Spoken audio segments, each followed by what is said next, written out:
আসসালামু আলাইকুম। আশা করছি আপনারা সবাই অনেক বেশি ভালো আছেন, আমিও ভালো আছি। আর আজকে নিয়ে আসছি কুষ্টিয়ার বিখ্যাত পোড়া রুটি আর মালাই চা। এটা নাকি কুষ্টিয়ার অনেক বেশি পপুলার, আর এটা তো এখন বর্তমানে ট্রেন্ডিংয়ে আছে। ফেসবুকে ইউটিউবে তো ঢুকতেই পারি না ভাই, শুধুমাত্র পোড়া রুটি আর মালাই চা। যাই হোক, আমি ভাবলাম যে কেননা আমি কেন বানাবো না, এটা আমারও বানাতে হবে। তো ভাবলাম যে আজকে সকালে আমার নাস্তাটাই হবে পোড়া রুটি আর মালাই চা দিয়ে। তো দেখেন আমি কিভাবে বানাচ্ছি এবং কি কি লাগছে। তো প্রথমেই লাগবে আমাদের একটি বনরুটি, আর আপনারা যে যে বনরুটি খান সেটা নিলেই হবে। তো দেখতে পাচ্ছেন আমি দেখাচ্ছি যে আমি কোন বনরুটিটা নিয়েছি। এখন এটার মধ্যে কি কি দেব তা দেখাবো। আর এটার মধ্যে প্রথমেই লাগবে আমাদের কনডেন্স মিল্ক, আর এটা অবশ্যই লাগবে। এটার পর এটা আপনারা যে যে ব্র্যান্ডেটা খান সেটা দিয়ে নেবেন। আর এটার পরে লাগবে আমাদের চিনি, অবশ্যই চিনিটা লাগবে। চিনিটাই এটা মেইন। আর এটা মেইন বলার কারণ কারণ রুটিটাকে এই চিনিটা সাহায্য করবে, মানে যেটা মিষ্টি মিষ্টি একটা ভাব আসে ওইটাই এই চিনিটা নিয়ে আসবে, তাই চিনিটা মাস্ট আমাদের দিতেই হবে। তো দেখতেই পাচ্ছেন এখন আমি কনডেন্স মিল্কটাকে আমাদের রুটিটার মধ্যে ভালো মতো মাখিয়ে নিচ্ছি। অবশ্যই পুরো কোনা মাখিয়ে নিতে হবে এবং যে পিছন সাইড আছে ওইটা তো মাখিয়ে নিতে হবে। দেখতেই পাচ্ছেন যে আমি খুব সুন্দরভাবে চামচের সাহায্যে কনডেন্স মিল্কগুলো আমার রুটিটার মধ্যে মাখিয়ে নিচ্ছি।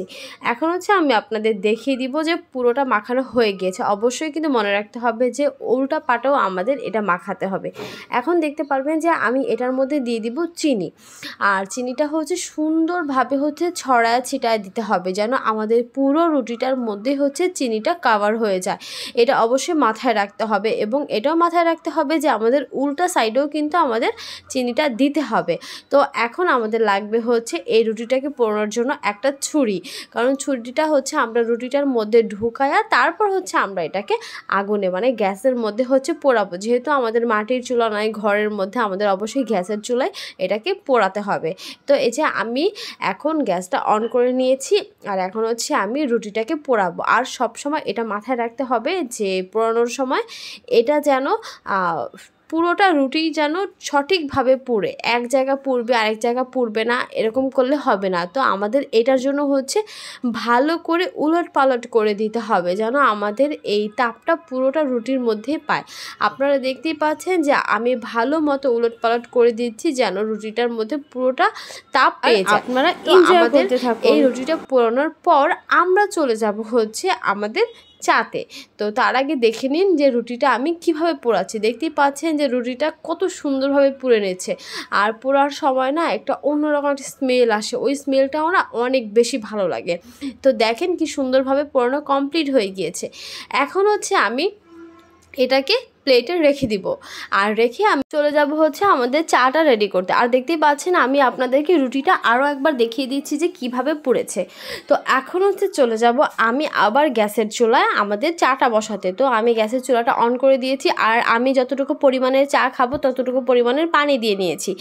এখন এটার মধ্যে দিয়ে দিব এলাচ, আর এলাচটা দিতে হবে আপনাদের চার মধ্যে যদি আপনারা আসল ঘ্রাণটা চান।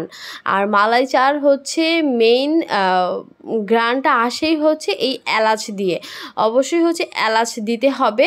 তারপর আমি দুধ দিয়ে দিচ্ছি, গুঁড়ো দুধ দিয়ে নিচ্ছি। এখন আমি দিয়ে দিব এটার মধ্যে আরও বেশি ঘ্রাণ আসার জন্য দারচিনি। অবশ্যই এগুলো দিলে কি আপনাদের মালাই চার যে ফ্লেভারটা ওইটা আপনারা পেয়ে যাবেন। এখন আমি এটার মধ্যে দিয়ে দিব চা পাতা, আর আমি দিয়ে নিয়েছিলাম 2টা লং, আর লংটা আমি অফ ক্যামেরায় দিয়ে নিয়েছিলাম। এখন ভালোভাবে আমি এটাকে জাল করে নিব যতক্ষণ না পর্যন্ত এটার বলক আসছে। আর চা সবাই বানাতে পারে, এটা দেখানোর কোনো কিছু নাই, বাট একটা কথাই বলবো যে এলাচ দারচিনি লং এগুলো দিলে না চায়ের ফ্লেভারটা অনেক বেশি ভালো আসে। তো আমি এখন চার মধ্যে চাপাতিটা দিয়ে দিয়েছি, দেখতেই পাচ্ছেন। এখন চাটা খুব সুন্দরভাবে বলক আসবে, আর কালারটা কত সুন্দর আসছে, আর চাটা খেতেও না আজকে অনেক বেশি ভালো হয়েছিল। আর এখন বলক আসছে, দেখতেই পাচ্ছেন। তো আমি চুলার জালটা কমিয়ে দিয়েছি, আর এখন আমি চাটা নামিয়ে নিব। আর আজকের চাটা অনেক বেশি মজা হয়েছিল, আর কালারটা যা সুন্দর আসছিল না, নিজের চায়ের প্রশংসা নিজে করব না, বাট আসলেই চাটা অনেক বেশি ভালো হয়েছিল। দেখেন কালারটা কত সুন্দর আসছে না? আর আমি তো সবসময় এই ইমোজিওয়ালা মগের মধ্যেই চা খাই, এটার মধ্যে চা না খেলে না আমার ভালো লাগে না। আর দেখেন এখন হচ্ছে খুব মনোরম একটা পরিবেশে আপনাদেরকে দেখাচ্ছি আমার পোড়া রুটি আর চা। আর এখন হচ্ছে আমি আপনাদের খেয়ে রিভিউ দিব যে আমার এই পোড়া রুটি আর চাটা কেমন হয়েছে। এখন আমি রুটিটাকে ছিঁড়ে নিচ্ছি, ছিঁড়ে এখন চার মধ্যে ডুবিয়ে এখন যখন একটা বাইট দিব, ভাই বিশ্বাস করেন অনেক বেশি মজা হয়েছিল। আপনারা অবশ্যই একবার বাসায় ট্রাই করে দেখবেন। আর এটা না ভিডিওর মধ্যে দেখার পরে আমার মনে হয়েছিল যে খেতে কেমন হবে, বাট আসলে রিয়েলে খেতে অনেক বেশি মজা। আর আমি তো ভাই একটার পর একটা বাইট নিচ্ছি, এত বেশি ভালো লেগেছে। তো আপনাদের যদি ভিডিওটি ভালো লেগে থাকে অবশ্যই লাইক কমেন্ট এবং শেয়ার করবেন, আমার পাশে থাকবেন। আর যদি আপনারা এরকম চা বানিয়ে খান তাহলে অবশ্যই কমেন্ট করে জানাবেন যে আপনাদের কেমন লেগেছে। তো সবাই ভালো থাকবেন, সুস্থ থাকবেন, আমাদের জন্য দোয়া করবেন। আসসালামু আলাইকুম, টাটা।